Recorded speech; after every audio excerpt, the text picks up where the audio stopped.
How's it going, my bakers? I hope you're having an awesome day so far. Welcome back to the channel. In today's video, we're finally making no-knead baguettes. So let's go to the kitchen and get started. I know some of you still enjoy the process of kneading dough, but for me, it's over. I'm never kneading bread dough again. And that is of course unless I run into a recipe that can't be made without kneading. But as of yet, I have not run into such a recipe. And these no-knead baguettes once again prove that kneading might be overrated, at least when you're making bread at home. All it takes is mixing the dough, giving it a couple of folds, leaving it to cold ferment to replace the pre-ferment, and then give it a decent shaping, good final proof, scoring, steaming and baking. If you still want to make the Polish baguettes, which are hand kneaded, check out my previous recipe. The result is very similar, it's just the method that is different. For me, of course, this one is the winner, because it's easier. So let me show you how to make this, so you can also enjoy a nice freshly baked baguette with a bit of butter and sea salt. Baguette dough is extremely simple. It only contains bread flour, yeast, salt and water. As is often the case, it is the method that makes the bread, not the ingredients. And that is definitely true when it comes to baguettes. But if we're talking equipment, there will be a couple of things that we'll need to get these right. Starting with the basics: bowl, scales, scraper, temperature probe. We'll need a curved razor blade to get those nice ears on the baguette. So a lame would be definitely the best tool for this job. To ensure that the baguettes keep a nice shape, we'll do the final proof on a floured piece of cloth. In bakeries, they use a thick piece of linen called a couche. You dust it with flour, you create some creases, and you rest the baguettes between the creases. This prevents them from sticking together, and it helps them keep their shape. At home, we can just use a thick tea towel. The main thing is to dust it with plenty of flour. There is another tool used in bakeries for moving the baguettes from the couche to the oven. It is a peel, and usually it's made out of wood. What I usually use is a thick piece of card folded in half, but you can use anything. As long as it can accommodate the baguette and it's not too flexible, it will do. Piece of cardboard, piece of wood, piece of plastic, whatever. To give the baguettes a good oven spring, they should be baked on a hot solid surface. If you don't have a baking stone or a baking steel, you can bake them on a tray. Just make sure that it's well preheated and needs to be super hot. Just be careful with coated trays, because we are working with a high temperature here. I'm going to be using my baking steel, it works perfectly for this job.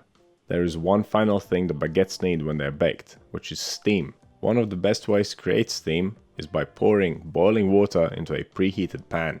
I will use my cast iron skillet, but any heavy pan or tray will do. You want something that is thick and solid, something that will not cool down too much as soon as you pour water into it. There are of course other methods of steaming. Another one of my favorites is the spray bottle. It does a well enough job, but the cast iron skillet is more effective. There are some other methods you can use. You can find a full video about steaming in the Principles of Baking playlist. Okay, with all that out of the way, let's start making our dough. Okay, first things first, temperature control. My kitchen is around 23 degrees Celsius or 73 degrees Fahrenheit. We're aiming for a final dough temperature of around 25 degrees Celsius or 77 degrees Fahrenheit. So I'm using water that is already at that temperature. Since we're using the no-knead method, the dough will only warm up by a couple degrees. My flour is at 23, my water is at 25. By the time we finish handling the dough, it should be at the correct temperature. Okay, so in a large bowl, combine the water, the yeast and the salt. Give it all a good mix. You want to dissolve the salt completely. This is the only chance to do it properly. Now add the flour, grab your dough scraper and mix it to a dough. And if the scraper is not doing the job anymore, continue on by hand. Finishing the mix by hand will warm it up by a couple degrees.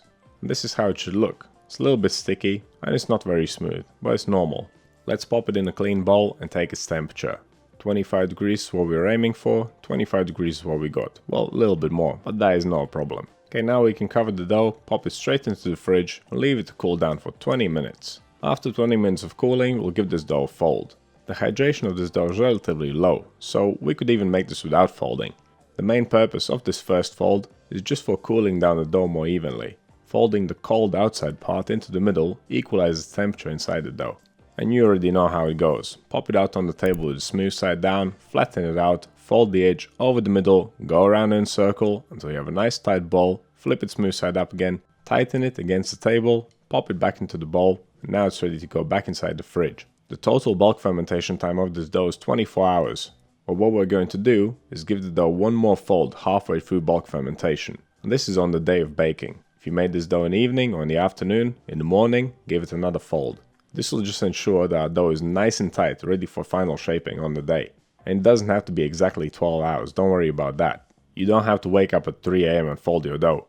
Just give it a quick fold in the morning, perhaps before you go to work, and then forget about it. Nowadays, I only ever mix my doughs in the evening, because cold fermentation allows for great flexibility of when to bake. And if I don't have time, I can just leave the dough in the fridge for longer.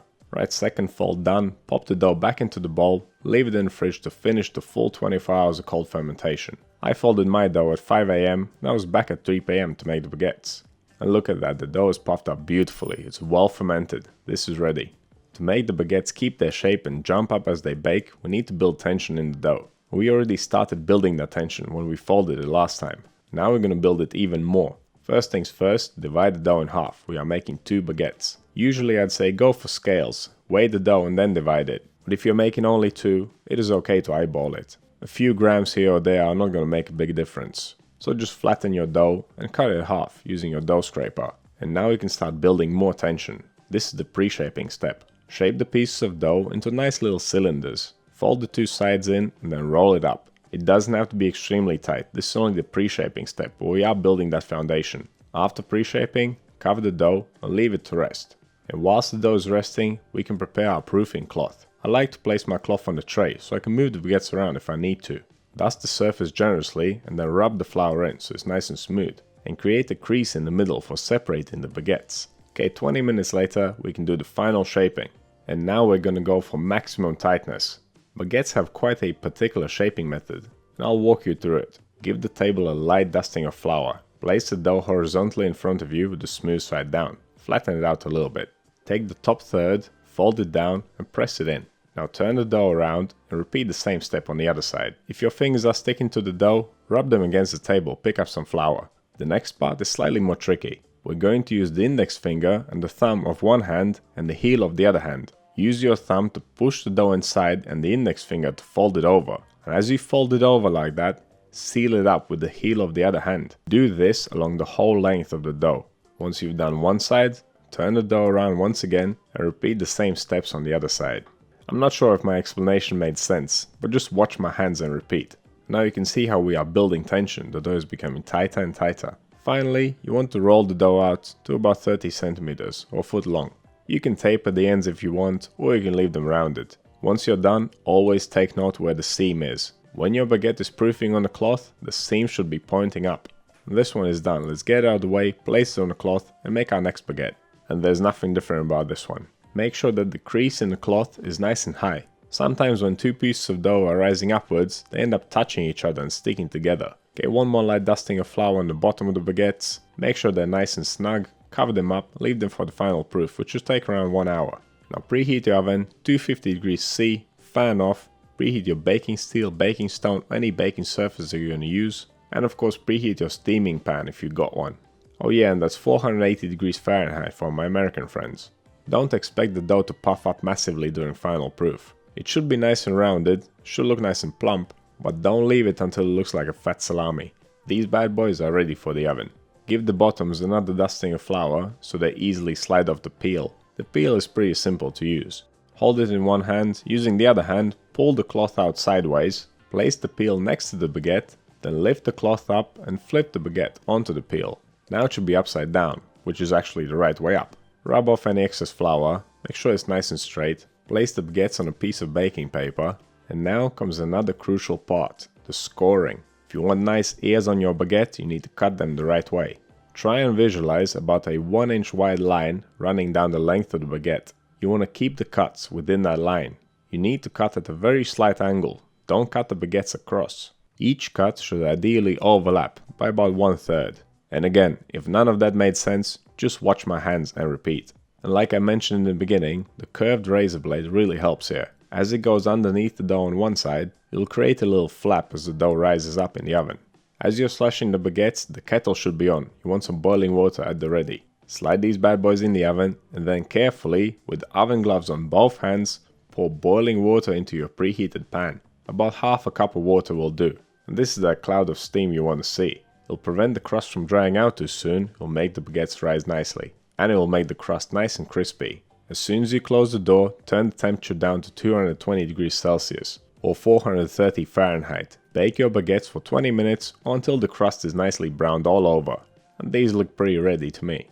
And that is your simple, no-knead cold fermented baguette recipe. as you can see, is very easy. The hands-on time is minimal, we don't have to worry too much about fermentation, it's not that risky, and we didn't even break a sweat because we didn't have to knead it. If you want bigger holes and a more open crumb, you can try increasing the hydration of this dough. Just make sure you pre-shape it and final shape it a little bit tighter. Personally, I never really worried too much about crumb structure. I'm extremely happy with how these turned out.